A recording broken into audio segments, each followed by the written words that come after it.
Hello, everybody. Welcome back to Only Stupid Answers. My name is DJ Wooldridge, and with me, as always, is Roxy Stryer to discuss The Falcon and the Winter Soldier, Episode 2, The Star Spangled Man. John Walker is named Captain America, and Sam and Bucky team up against a rebel group. So, Roxy, let's dive into this episode, starting where we left off last week. Last week, we ended with the introduction of John Walker as the new Captain America in a helmet that at the time did not appear to fit quite right, but now I think was just a crafty directing decision to make sure the audience knew, like, hey, this isn't a cool thing that's happening. But we get to spend some time with John Walker. We start off at a big ceremony at his high school. We discover that he is a former war hero. And we also meet his best friend, Lamar Hoskins, a.k.a. Battlestar, who was a character from the comics. We'll get into that in a minute. And I thought, we get a little bit of an interview with him. I thought Wyatt Russell did a really good job, and I thought they did a really good job of, like, because Roxy, when I started getting into comics, it was around the 90s, and so that was a big West Coast Avengers. I was a big War Machine fan. I was a big U.S. Agent fan, who was John Walker, because I was one of the kids they were targeting. So it's like, hey, you think Captain America's lame? Well, here's a Captain America whose uniform is black, and I was like, yeah. So I thought they did a good job here of, like, John Walker is a legitimate war hero who is also a douchebag, and he's not a bad guy, but you are looking forward to having somebody hit him in the face. Punch him in the face. Yeah, definitely. I loved that, DJ, because I didn't know exactly where they were going to go with this. And I didn't know, I had told you guys last week, I did not know how we were going to combine these storylines and what we were going to see. But this episode gave me a lot of faith in this show. And that was really, his character was really fun to watch, because you have to respect him. Yeah. You have to respect him. But boy, if you had to work with him, would that be difficult? And I have a lot of, like, obviously for different reasons, but there's a lot of people in my life where, like, I respect the hell out of what they do, but working with them, nightmare status, because just on different pages have different MOs and whatever it is. So we watch what our heroes that we already have come to know and love have to do. And it's like, oh, yeah, that douche, but is he doing it wrong? I don't know. Yeah. So yeah, he's a great character so far. Yeah. And so for those that don't know, John Walker first appeared in Captain America number 323 and was created by Kieran Dwyer, Mark Grunwald, and Paul Neary. And he was a substitute Captain America in the 80s, and he got his abilities from a character called the Power Broker, who gets name dropped in this episode. I don't believe we meet him unless he was guy on the phone at the end of the episode, but I kind of doubt that. Also, Lamar Hoskins, who was Battlestar, was also introduced in the same issue and was created by the same creative team, who was an army friend of John Walker and also received abilities from the Power Broker. Also, something that you expressed that you would have liked to have seen more of last week, we get this week, because Bucky and Sam are united. And I was so glad they didn't wait more episodes to do that. Especially... six episodes. Yeah, six episodes. Like, yeah, you can't. Bring me together. Yeah, you can't. And I am a big fan of buddy action comedy dynamics. I recently just watched 48 Hours, and I really like when you have two characters that act like they hate each other, but as an audience member, you love each other. You just need to admit your platonic love for each other and hug it out. I'm a sucker for it. I can't even explain how much I was obsessed with that therapy scene, but we'll get there. We will get there. I'm excited to talk about that, because you were not a big fan of the therapy scene in the previous episode. I think that this therapy scene was ludicrous, but at least it acknowledged how ludicrous it was. Yes. At least she called herself unprofessional, and at least it was ridiculous, and she was like, "This is not what therapy is." Yes, yeah. I thought their chemistry was great, because obviously I think another big driver of the show was, we got little scenes with these characters in Civil War, and I think Kevin Feige and the powers that be were able to recognize, like, oh, this works, like this dynamic works, and so getting more of that. I thought was really effective and really fun, and it's like, yeah, this is the energy you build a show around. Yeah, definitely. But then there were also like some really poignant, beautiful moments of the episode too that weren't just fun or silly or goofy. Like when they take a trip to go see. I'm going to refer to him as Bucky's old friend. Uh, Yes. that was like wow. And then the moment with the cops pulling up and everything that was happening there, and you're like, wow, this show is actually making some statements. Yeah. This show is deciding to make some statements, and that's fucking cool. It's fun to be this episode did something I love when you're watching TV or a movie where they start doing every scene kind of ends in a way that isn't necessarily expected, but like feels right. And you're like, oh, I'm glad. Like the feeling you expressed when they brought Sam and Bucky together, like, oh, I'm glad we're doing this. So there's a big action scene. You know, Bucky joins Sam in trying to stop the flag smashers, which leads to a whole truck action scene, which I thought was significantly. I was more engaged by this action scene than last week's. I thought it was a really fun, dynamic one. And then in that, Why do you think that is? I think it's because it's a little bit more grounded, and so Literally, literally, because in the first action scene, it's like, okay, hello, somebody's at the door.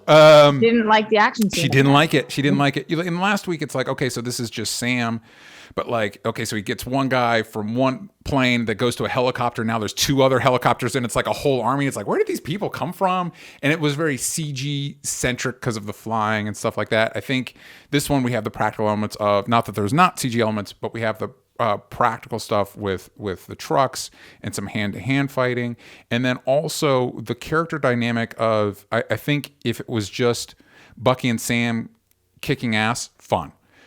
Having Walker show up with Hoskins with Battlestar, now we get to see how these two teams interact. We get to see how U.S. Agent, he's Captain America right now, but I'm gonna call him U.S. Agent because that's what I grew up with. And Battlestar interact as a team. We get to see that U.S. Agent actually is, again, he's a jerk, but he is capable. Like he is. There is a reason they picked this guy. He's not Captain America capable. But he is, yeah. Also, I was pretty sure, and maybe they clarified this in comics, but they've never said in the movies, that you needed to be able to successfully throw and catch the cap shield. You needed the super strength.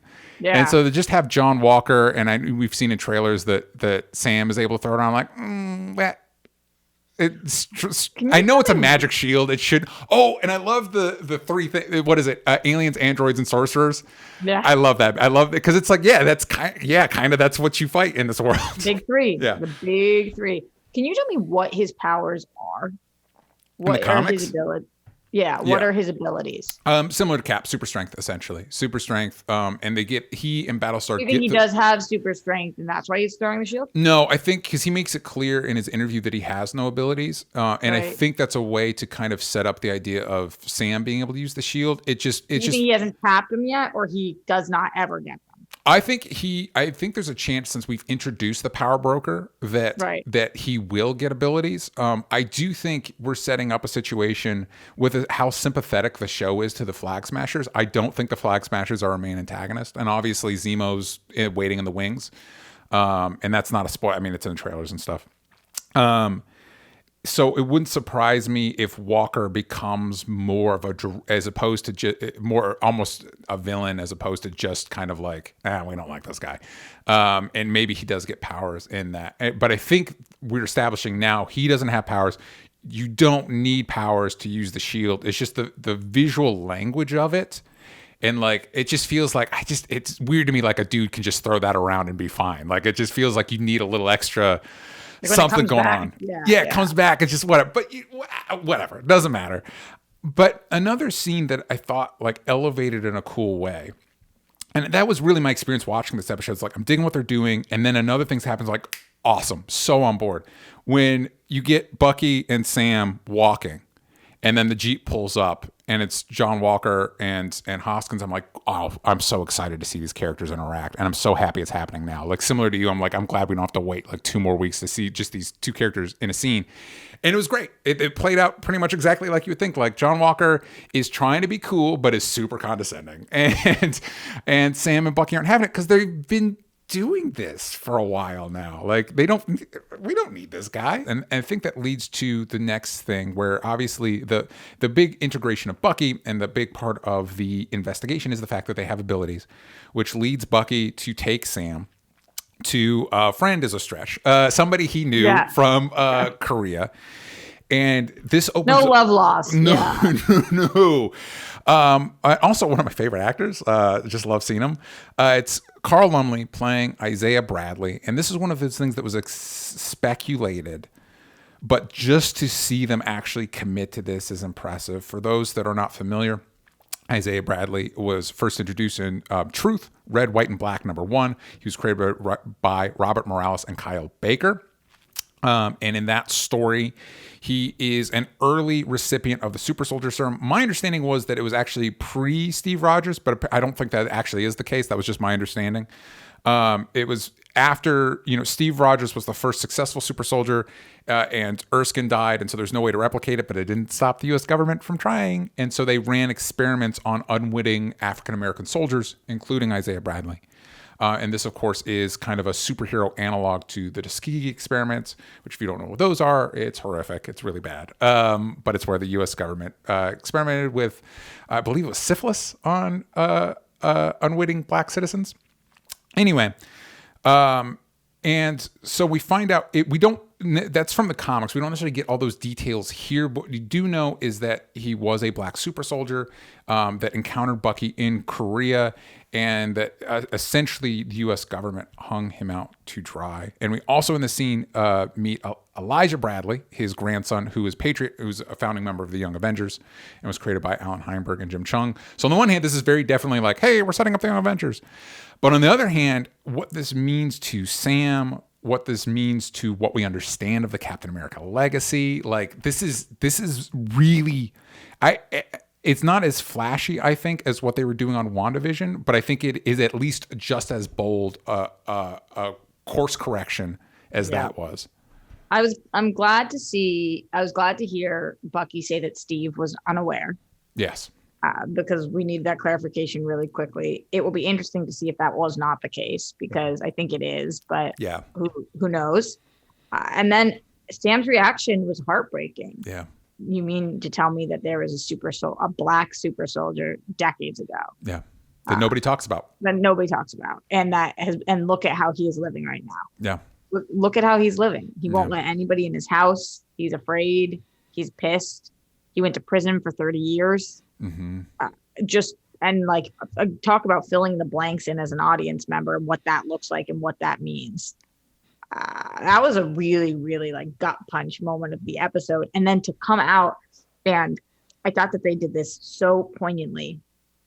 We're dealing with crimes against black people from the past in the house. We come out, we're arguing about that, because the implication being that back then it wasn't okay, or society didn't accept.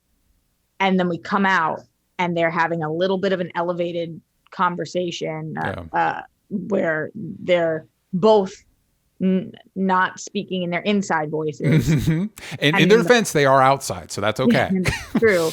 And the cops roll up and obviously very immediately assume that the black man is harassing the white man. And it was like, oh my God. And that feeling of it just doesn't stop. And what that must feel like. I thought that they did a really great job of showing those two things back to back, the way that they took place. Yeah. That was really a choice that Marvel made. And I was like, look at what they're doing. Look at what they are actually doing here. And that made me excited to be a Marvel fan, not because it's exciting to watch, but because they are acknowledging what the reality of the situation might actually look like. Yeah, especially since not that the Marvel movies, again, I think it's about space. Just a lot of times the Marvel movies don't have the space to get into this more human stuff. And so for a lot of things, if they did a 4-hour cut of any of these movies, maybe they haven't really been able to touch on it's kind of like they've been able to skate past a lot of real world stuff. And so to see them take these shows and be like, hey, what if we actually talked about things, it's like, wow, good, because you've got the goodwill to really, not that you necessarily need it, but you got it. Why not use it? You know? And I also thought from a writing perspective, the way the scene turns to suddenly Bucky's the one being arrested, I thought that pivoted us to our next scene in a very creative way that again, just kind of like, oh man, I kind of, even though I know kind of what we're doing, I don't necessarily know what's coming next, which then of course led to this psychiatry scene, which is just an amazing scene of buddy comedy, interaction with two actors that have a great dynamic that are just, it was just a really fun scene. Roxy, talk about, especially since you weren't as big a fan of the therapy scene last week. Tell me your thoughts about this one. The reason I didn't like the therapy scene last week, and what could have still bothered me this week but didn't, was that I don't like anything that deters people from going to therapy. Yeah. That is just the truth of the matter. Anything that deters people who would be helped by therapy from going to therapy is a bummer, because I think that if you've never been to therapy, your only reference point of therapy is your favorite movie and TV. Yeah. And a lot of movies and TV butcher it because they use it as a story device, as a plot device to move things forward, not as a way to show the healing process that therapy can be. Yeah. So that's a bummer to me, because I'm I'm an avid supporter and fan of therapy for any and everyone who it could help, which is any and everyone. Mm-hmm. So I can't stress enough how much therapy has changed and helped my life. I for many, many years, every single time I was making any kind of cheers, I said, cheers to Nancy, my therapist who saved my life. Like, I cannot stress that enough. So anytime I'm watching any show where I'm like, come on. And this therapist is clearly not. And what I liked in this episode is we very quickly define that she's not really a therapist. That's not actually what's going on here. Yeah. She's not. She says, this is very unprofessional of me. She pulls them both into the room. She is a hired gun. They say, you got to stop the therapy and let them go. She's not a therapist. Yeah. That's not what's happening here. Mm-hmm. So she's a mediator. Yeah. And we watch her as such. So anybody who's watching who's like, is that what therapy is like? Hell no. And I'm glad that they at least addressed that. Yeah. And then because we set that boundary, then I could just have fun with the scene, which was absurd. The thing with the legs and the knees and whose leg goes where, I was like, oh my God, these actors are so good. Yep. Because this is fucking funny. And then as they're looking each other in the eyes, just the whole thing. And the fact she puts them through couples counseling, I needed a little levity because some of these episodes are really heavy. Yeah. And we see that heaviness, that like what we just talked about. And we see that they're not on the same page. Going back to that previous scene for a second, how Bucky's like, just give him your license. Yeah. Bucky, you clearly don't understand this man. Yeah. You clearly don't understand this man. And vice versa. There's things too that Sam clearly doesn't understand about Bucky and his history. So when we're trying to get them on the same page, and we as the audience see they're so clearly never on the same page, but it's just like by a hair sometimes. And it's they so love close. each other. They just need to admit that they love each other. Yeah. This scene was like the physical embodiment of that, which was just funny. It was like physical comedy, and it was funny. Yeah, good stuff. And it's interesting that they end the scene still not on the same page. Like Sam is basically like, listen, we're going to work together and then we're just going to go our separate ways. And it's like, no, man, you guys are soulmates. You're going to be doing this forever. Yeah, but they were on the same page about not being on the same page, which was funny too. Hey, listen, it's something. And it's also a good moment for Bucky to acknowledge that the reason, because I think there would be a question of like, why does Bucky care so much about what Sam did with the shield? And it's of course tied to his insecurities about who he is and his relationship to Steve. And Steve as this, it's interesting.